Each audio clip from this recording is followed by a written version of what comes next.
Parfois, dans le monde du foot, il y a des petites phrases comme ça qui en disent bien plus qu'un long discours. Une conférence de presse, ça peut avoir l'air anodin, mais ça peut aussi devenir le théâtre de tensions bien réelles. Et c'est exactement ce qui s'est passé avec l'entraîneur Cesc Fabregas. Sa réponse, en apparence toute simple, a en fait ravivé les braises d'un conflit éternel, celui du club contre la sélection nationale. Et voilà la phrase, celle qui est au cœur de tout. Quand on l'interroge sur la convocation de son joueur, Hassan Diao, avec le Sénégal, voilà sa réponse. « Je préfère ne pas en parler ». Un silence qui en dit long. La question qu'on se pose tous, c'est pourquoi ? Pourquoi un coach qui devrait logiquement être fier choisit une réponse pareille ? Pour le comprendre, il faut faire un petit retour en arrière. Allez, on décortique un peu tout ça. Pour vraiment saisir la portée de ce silence, il faut remonter le fil. Cette petite phrase, elle ne sort pas de nulle part. En réalité, elle est l'écho d'une dispute bien plus frontale qui a eu lieu il y a quelques mois entre le coach et la sélection sénégalaise. Un épisode qui a vraiment mis en lumière les racines de la tension actuelle. Ok, donc retour en arrière pendant la dernière CAN. Là, Fabregas n'y est pas allé avec le dos de la cuillère. Il a publiquement exprimé ses doutes sur la sélection d'Hassane Diao.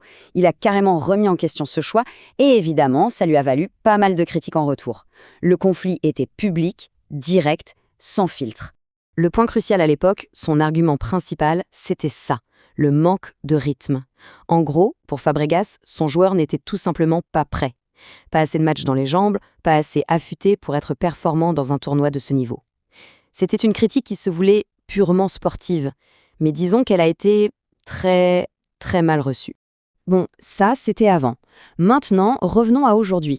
On sent que Fabregas a, disons, appris de cette première polémique. Sa façon de communiquer a radicalement changé. Fini les critiques ouvertes. Maintenant, il maîtrise ce qu'on pourrait appeler l'art de la double réponse, une stratégie beaucoup plus subtile. Et c'est là que ça devient fascinant. Le contraste est saisissant. Quand on lui pose une question générale sur les joueurs appelés en sélection, sa réponse est super positive, enthousiaste même. Mais dès que le nom de Diao et du Sénégal est prononcé, paf, le mur, ce silence. Cette contradiction, elle est évidemment volontaire et elle est extrêmement révélatrice.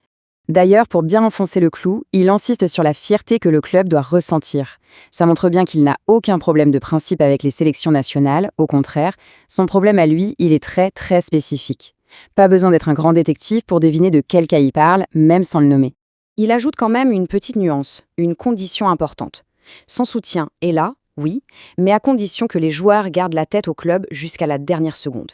C'est une simple demande de professionnalisme qui montre au bien où sont ses priorités en tant qu'entraîneur de club.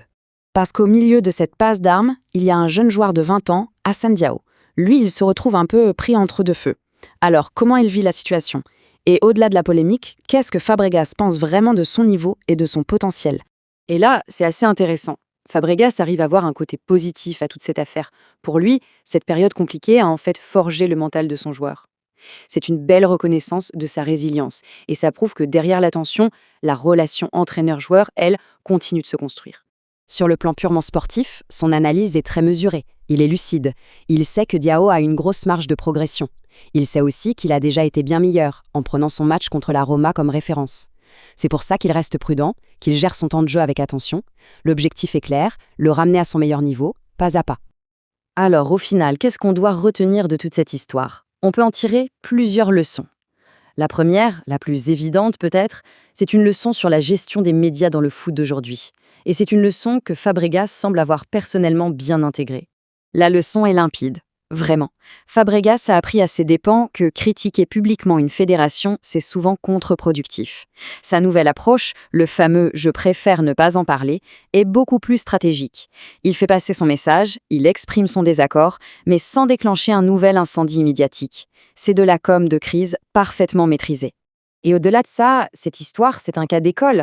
C'est l'illustration parfaite de ce tiraillement éternel entre les clubs, qui paient les joueurs, qui les développent au quotidien, et les sélections nationales, qui les veulent pour la gloire d'un pays. C'est un bras de fer, une lutte de priorité qui existe depuis des décennies dans le football. On peut donc se poser la question. La nouvelle communication de Fabregas, c'est une vraie solution sur le long terme ? Ou est-ce qu'il a simplement posé un couvercle sur une marmite qui finira inévitablement par déborder à nouveau ? Le débat, lui, reste grand ouvert.